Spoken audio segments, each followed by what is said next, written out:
Acre થાય અહીંયા આપણે પોણા બે ઉત્તર ગુજરાતની અંદર. તો અમારો મેઇન ક્રોપ છે આ જે અંદર ખારેક છે. અંદર અત્યારે આ ક્રોપની અંદર મેઇન ક્રોપ ખારેક છે, બરોબર છે. એ ઝાડની અંદર ઓછામાં ઓછો અમારો છે ને 250 કિલો ખારેકની માલ આવે છે. કિલો 250-300 કિલો માલ એક છોડની અંદર, બરોબર છે. તમારે ત્યાં ખારેક શું ભાવ મળે છે તમને? 100 રૂપિયા. કચ્છની ખારેક 100 રૂપિયા ઉપર ભાવ છે એનો. 100 રૂપિયા છે, પણ હું કહું આપણા નસીબ માઠા છે. આપણે 30 રૂપિયા જ પકડવાની છે. 30 રૂપિયા ખારેક આપણે પકડીએ કિલોના, તો 250 કિલો કેટલા રૂપિયા થયા? 7,500 રૂપિયાનું એક ઝાડવું છે, બરોબર છે. એવા 1 એકરમાં 50 ઝાડો આવે છે. 9 મીટર બાય 9 મીટર વાવેતર છે, બરોબર છે. એટલે બાગાયત ખાતાની સબસિડી મળે છે, એટલે 9 મીટર બાય 9 મીટર નોર્મ્સ પ્રમાણે આપણે વાવેતર કરેલું છે. એટલે 50 ઝાડો 1 એકરમાં આવશે. 1 એકર કેટલાનો થયો? 3,75,000. ક્લિયર 30 રૂપિયા ભાવ મળે ને? 25 થી 30 રૂપિયા હોલસેલની અંદર, બરોબર. આ કોઈ પ્રાકૃતિક કે ઓર્ગેનિક તરીકે વેચવા નથી કરતો. આપણે અહીંયાથી ઉત્પાદન કરીને લોકલ માર્કેટ વેચવાની વાત કરીએ. લોકલ માર્કેટની વાત આવી. 100 રૂપિયા મળે તો ક્યાં જતા રહીએ આપણે, બરોબર છે. આ વસ્તુ થઈ ગઈ, બરોબર છે. હવે એનાથી સાઈડમાં તમે 10 ફૂટ આ બાજુ, આ 30 ફૂટનું અંતર છે બે ખારેક વચ્ચે લાઈનો. 30 ફૂટ, 10 ફૂટ આ બાજુ, 10 ફૂટ ઓલી બાજુ, આમ 4-4, 5-5 ફૂટનું જામફળીનું વાવેતર છે, બરોબર છે. આ જામફળ 1 એકર 1000 છોડવા છે, એક આઈડેન્ટિટી પર એક છોડો. હા, તો એક છોડાની અંદર અમે વર્ષ દરમિયાન અમે એપ્રિલ વર્ષ સુધી એપ્રિલમાં કટિંગ મારીએ. અમે બધું હાર્ડ કટિંગ થઈ જાય બધું. તો 20 કિલો માલ અમારે એવરેજ બેસે છે એક છોડ હોય, 15 થી 20 કિલો માલ, બરોબર. તો 20 કિલો મારે માલ લેવો હોય ઝાડની અંદર, આની અંદર તમે કદાચ જાળીવાળા બજારમાં તમે ફ્રૂટ જામફળ જોયા પિંક કલરના આવે, બે એવરેજ બજારમાં 250-300 ગ્રામ 400 ગ્રામ સુધી આપણે જોતા હોઈએ, બરોબર. આપણે 250 અમારે 250 ગ્રામ પ્લસ જ સાઈઝ થાય છે બધી. 250 ગ્રામ હોય તો તમારા 70-80 નંગ ફ્રૂટ લાગી જાય આખા વર્ષ દરમિયાન. આમાં તો આપણે 20 કિલો માલ બેસી જાય. 80 નંગ હોય, 250 ગ્રામ ફ્રૂટ હોય તો 20 કિલો માલ બેસી જાય, બરોબર. તમે અત્યારે આમાં હમણાં બેગિંગ મારો હમણાં થવાનું છે, આગળ બેગિંગ ચાલુ છે. ખાલી અત્યારે જોઈ લેજો પેલું જ બેગિંગ અત્યારે કેટલું થાય છે, 15-20 તો લગાઈ ગયો, બરોબર. હજી કેટલું એમાં તમે ફ્લાવરિંગ છે અત્યારે. હું છે ચોથા મહિના સુધી આખા વર્ષ દરમિયાન આપણે 15 થી 20 કિલો માલ ઉત્પાદન આવે, બરોબર. શું ભાવ મળે જામફળના અમને? 100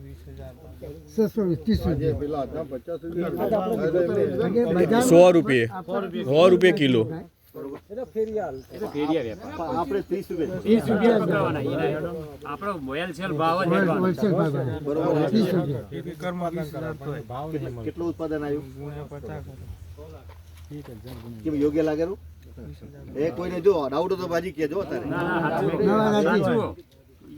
છોડવા ઘણી લેવાના ઉત્પાદન તમને કહું છું. આ પ્લોટમાં અત્યારે બેકિંગ હમણાં કરવાનું છે, આગળ હજી 15 દિવસ પછી આવશે, આગળ ચાલુ જ છે. 100 લાખની 4 લાખનું 9.75, બરોબર છે. તો વીઘો કેટલાનો તમારે થયો? હવે આ 30 ફૂટ આપણે આમ લીધું છે, બરોબર છે. આ રો ટુ રોમાં મેં શું કર્યું છે, 2 કેળા લીધા, બરોબર. એટલે 50 છોડવા છે, એટલે 50 છોડવા પાછળ 1 છોડવા પાછળ 2 કેળા છે, એટલે તમારે 100 છોડવા કેળાના છે એકરમાં, બરોબર છે. હવે એ છોડવા આપણે કેળા ઘણા બધા 40 કિલો લૂમ ને 25 કિલોની લૂમ ને 30 કિલોના આપણે બધા બગીચા જોતા હોય નીચે ટેકા આપે, વાંસના અલગ અલગ ખર્ચા કરે. અમે શું આ 3 વર્ષ પહેલાં મેં વાવી દીધું છે, આમાં 3-4 વર્ષ એ પીલા ફૂટે જ જાય છે, 4 નીકળે, 5 નીકળે, 3 નીકળે, જે નીકળે આપણે કાપવાનું જ નહીં. હું કહું અમારે શું છે 8 કિલો 9 કિલો 10 કિલોની લૂમ ભલે 3-3, 4-4 નીકળે, નાની લૂમ, બરોબર છે. ઉત્પાદન તો મળવાનું. ઓલા કટિંગ કરીને એક માલ મોટો સ્ટમ્પ લે, આપણે બધામાં ભલે 5-8 કિલો લૂમ આવી તો 4 છોડવામાં તમારે 8-10 કિલો તો તમારે 30-35 કિલો થઈ જવાનું છે. આખું વર્ષ દરમિયાન હું 25 કિલો એક માલ પકડું છું, બધા થળિયાના થઈને. એવા બે છે 50 કિલો થઈ ગયું, બરોબર. 2500 કિલો થઈ ગયું. હું કેળા કોઈ દિવસ પકાવીને વેચતો જ નથી. કાચા કેળા શાકમાં જતા રહે, બરોબર. પ્રાકૃતિક તરીકે હું કોઈ દી કઈ વસ્તુ વેચતો જ નથી, બરોબર છે. કાચા વેચે કે અમારે 10 થી 15 રૂપિયા કિલો કાચા કેળા આરામથી વેચાઈ જાય, 15 રૂપિયા શાકની અંદર. 2500 ગુલા તમે 15 કરો, આ કેળાના મળ્યા, મળે કે ને બરોબર મળે. આપણે કોઈ પ્રાકૃતિકના ઊંચા ભાવ બતાવતા જ નહીં, કારણ કે આપણે હજી ઈ વેચવાની વાર છે, આપણે હજી વાર છે એમને પ્રાકૃતિક માલ વેચવાની આપણી વાર છે. ભલે અમુક લોકો વેચતા હશે, આપણે હજી આમ સમુદાયને જ્યારે વેચવાની હજી સમય 2030 છે તમને કીધું.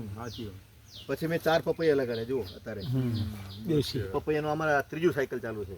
હવે કેટલા 2 સાયકલ પહેલા પૂરા થઈ ગયા, અત્યારે નવા હમણાં રોપશું આવતી ફેબ્રુઆરીની અંદર. તો આખું અમે 1.5 વર્ષની સાયકલ પકડતા આવીએ પપૈયાની. તો એક પપૈયાની અંદર ઓછામાં ઓછો 50 કિલો માલ અમને એવરેજ બેસી જાય છે કોઈ પણ ખર્ચ. 4 છોડવા એક ઝાડ પાછળ 4 છોડવા છે. એક ગેપમાં 4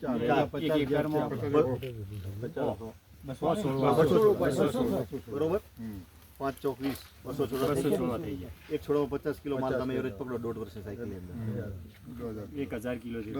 બરોબર છે 10,000 કિલો છે.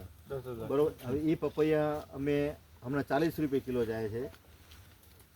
એવરેજ 5 રૂપિયા કરીને 40 રૂપિયા કિલો પપૈયા આ વર્ષનો અમારો average આવ્યો છે. 20 કિલો તો ખરા. 20 રૂપિયા 15 થી 20 રૂપિયા ભાવ 20 રૂપિયા કિલો. 2 લાખ રૂપિયા થયા. આ પપૈયાને આપણે અંદરથી મળે છે. Okay clear? 2 લાખ થયા. બરોબર ને? દેખાય તમે ફ્રૂટિંગ અત્યારે બરોબર છેડ નીચેથી ફ્રૂટિંગ નાખતો ઉપર પહોંચે. અમુક છોડા પછી ઢળી પડે, અમુક ટાઈમ ભાંગતા હોય, વળી શું અધકચરો એક સાયકલ પૂરું થાય પછી નવું લગાડતા હોય એની પાછળ. આવતી છે અમે જાન્યુઆરી ફેબ્રુઆરી પાછો બીજો આખો નવો ક્રોપ આવશે.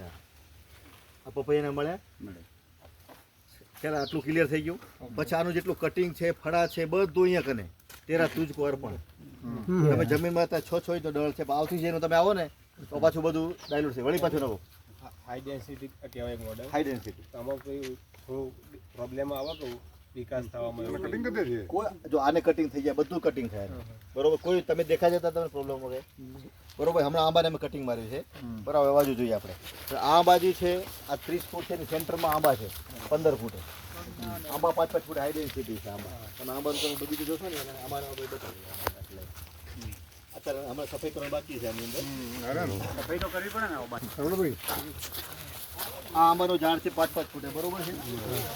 વચ્ચે અમે પપૈયા લગાડે છે આગળમાં અમુક છે ને આ સાથે અંદર તો આંબાનો મારો પ્લાનિંગ છે અત્યારે 450 છોડવા છે આંબા એક એકરમાં હાઈ ડેન્સિટી ઉપર છે. આ આંબાને મારે 5 થી 6 ફૂટ ઉપર કટિંગ કરી મેન્ટેન કરવા છે, મેનેજ ઉપર જવા જ નથી દેવા. એક આંબાની અંદર મારે 25 કેરી જ લેવી છે. કેટલી? 25 કેરી જ લેવી છે. કેરી બધી બેગિંગ કરવી છે અને કવર લગાડીને ક્વોલિટી માલ બધો 10 કિલો જ માલ આવે એવરેજ અમારો. એક ઝાડમાં 10 કિલો વધારે કેરી લેવી જ નથી આપણે. એટલે 450 ઝાડો એક ઝાડો એક એકરમાં છે. 4,000 કિલો માલ થયો. બરોબર. એ મારે એવરેજ 100 રૂપિયા જ માલ અમારો. અત્યારે હું 150 રૂપિયા કિલો સેલ આઉટ છે મારું કેસર કેરીનું. પણ 100 રૂપિયા જ પણ ખરા. એવરેજ 100 રૂપિયામાં આપણે પકડી જાય. 4.5 લાખ રૂપિયા. આ આપણે કેસર કેરી મારે 2 વર્ષ પછી મળવાના છે.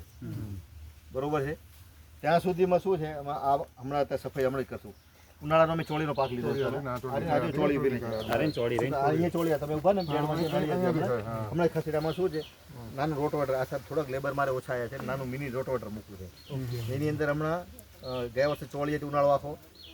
ચોળી શું છે જો ખારેકને યુરિયા બનશે, આને યુરિયા બનશે, આમાં યુરિયા બનશે તો નાઇટ્રોજન કંઈ જરૂર પડવાની છે ને. નીચે રૂટ ઝોન એક જ છે. ચોળી અહીંયા વાવું કે અહીંયા વાવું ગમે ત્યાં નાઇટ્રોજન ફિક્સિંગ કરવાની છે વસ્તુને આપણે ઉત્પાદન આપવાનું છે. એટલે ચોળીનું ઉત્પાદન જે છે. પછી આમાં અત્યારે આ બધું સફાઈ કરી 2 સાઈડ રોની અંદર કુબી લાગી છે. ગયા વર્ષે રીંગણ હતું, ટમેટા હતા, કુબી હતી, મકાઈ હતી. એ આપણે કાંઈ ગણતા જ આપણું લેબર ખર્ચ કાઢે. બરોબર છે. આ રૂપિયા કેટલા છે આપણા ટોટલ ગણો. થયા તમારા 17 લાખમાં કંઈક 4,50,000 થયા વત્તા બોલો પાછળથી 12,12,500 12,12,500 વત્તા 4 લાખ. વત્તા 4,50,000 21 લાખ. ના ના પેલા મોર ગણા તમે 16,62,500. હા હા બરોબર છે. હું કહું 16 લાખ ની 11-12 લાખ રૂપિયા કશી ભાવ કરે આપણે સમજો મારા તરફ પપૈયા ફેલ થઈ ગયો વચ્ચે કોઈ બી આપત્તિ આવવાની જ છે. બધું 100% ના ઉતરે. 10% આપણે એમાં લોસ કરી નાખીએ. બરોબર છે. પછી મેં તમને કીધું ને આપણે ફૂટ ઉપર હવે એના તમે એક એકરે ફૂટ આપણે 40,000 ફૂટ છે. 40,560. બરોબર છે. એટલે તમારે 25 રૂપિયા થઈ ગયા. 25 રૂપિયા એક ફૂટે આપણે જઈએ તો 10 લાખ રૂપિયા મળે થાય એકરના. 10 લાખ ઉત્પાદન મળે જ છે. તો વીઘે તમારું તમારું 10 રૂપિયા 25 રૂપિયા પ્રમાણે કરો. એટલે આપણે છોકરાઓને એવું કહે છે પ્રાકૃતિક ખેતી કરવી હશે તો ફૂટે 25 રૂપિયા મળે છે. બિઝનેસ લાઈન કહેવાય. આ બધા આપણને મળશે એની કંઈક જમાના ગયા આ વાયલું જનરેશન અત્યારે ખેતી ઓછી થતી જાય છે પૂર આપણા કને વીઘા ઓછા થતા જાય વીઘાના આંકડા દેશું નહીં માને હવે વાયલા જ પેઢીને આપણે ખેતીમાં લઈ આવીએ છે તો 25 રૂપિયા ફૂટે મળશે પ્રાકૃતિક ખેતી ડ્રેગન ફ્રૂટ તો ઘણા એવા ઘણા બધા અમારા ઘણું બધું અમારા કને હજી પાઇપલાઇનમાં છે અહીંયા એક અમે હજી નાળિયેરની આવક ચાલુ થશે એટલે સતત જંગલ છે ને આની અંદર ટ્રેક્ટર જતું જ નથી દેખાય છે કે ટ્રેક્ટર જવાની જગ્યા બરોબર છે અચ્છા 5-6 વર્ષ થઈ ગયા બેસા અત્યારે તમે જો વી દેખાય છે ને આમ ત્યારે શું થશે ખબર આ ઉપર જશે આ વી દેખાય બે વી થઈ ગયા ડબલ્યુ થઈ ગયા આમ થઈ આમ થશે ડબલ્યુ ટાઈપ આવશે આ અત્યારે મેં વિઝન દેખાય છે મને કે આ 3-4 વર્ષ પછી આવું થશે ત્યારે જામફળને દબાવશું આને બરોબર છે તો આ ટાઈપનો છે ને આપણે ઈંચનો ઉપયોગ ધરતી માતા એમ નથી કે તમે મને કંઈક આપો તો હું તમને કંઈક આપીશ જામફળ રાખવાનો તો ખરો જ પણ જામફળ ને તો લે. દબાઈ કઈ કટિંગ વાળી વેરાયટી હા, એટલે ક્રોપ ને તો લે. બરોબર છે અત્યારે તમે જો અહીંયા ગમે તે કંઈ વાવશો ને તો ઘાસ ઉગી છે એની જગ્યાએ તમે અત્યારે મેથી નાખો મરચી નાખો કાંઈક તો તમને આપવાની જ છે બરોબર છે આ આપણો શોરૂમ છે સમજી લો 1 એકર 1 વીઘો તમારે કાંઈ છે ને હું શોરૂમ તરીકે માનો એક શોરૂમની અંદર કોઈ એવું છે કે આ બસ ખાલી ચોખા ભરીને બેસી ગયો હોય તો કેટલા વેપાર ગ્રાહક આવે એક કરિયાણાનો શોરૂમ હોય બરોબર છે તો આપણે એની અંદર એક આઈટમ રાખીને બેસે કોઈ વેપારી તો કેટલા આજે ગ્રાહક આઈટમ તો જાજા ગ્રાહકો આવે. પછી વેપારી તમે એક દુકાનમાં તમે જોતા હશો મેં આખું મેં ડિઝાઇન બનાવેલી છે લોકોને સમજાવવા માટે તમારે ત્યાં સમજી લો કોઈ મલ્ટિપલ આપણી દુકાન હોય આપણી કરિયાણાની તો દરરોજના જે ગ્રાહક આવતા હોય એ વેપારી પોતાના નજીક રાખે બરોબર છે પછી મહિને ગ્રાહક આવતા હોય થોડુંક એને ઊભા થઈને વસ્તુ લેવા જોઈએ એટલું દૂર રાખતો હોય 3 મહિને ગ્રાહક આવતો હોય થોડુંક એક સીડી જોઈએ કે ટેબલ જોઈએ લેવા માટે થઈને બરોબર છે 12 મહિને કે 6 મહિને ગ્રાહક આવતો હોય છેલ્લે એનથી ઉપર ટોપમાં રાખતો હોય વેપારી બરોબર છે તો આપણો આ શોરૂમ છે આ શાકભાજી દરરોજ આવતી હોય એટલે નીચે રહે 12 મહિને એકવાર ખારેક આવીને ઉપર જતો દીધી આપણે એને સીડી લઈને ચડવું પડશે 12 મહિને લેવા માટે થઈને આ જામફળ 6 મહિના વાળી છે તો આપણે હાથેથી ઊભા થઈને તોડવા જવી પડશે શાકભાજી નીચે છે આપણે દરરોજ કેમ કે ઓલો દરરોજ મિરાજ વાળો ને તમાકુ વાળો ને આંતે દરી એના કરે નીચે હાથેથી આમ વેપારી તમે જોજો ગલા હાથમાં ત્યાં લે ભાઈ લાવ રૂપિયા આ શાકભાજી એવી વસ્તુ છે આપણા કને ભાઈ તોડને લાવ રૂપિયા દરરોજના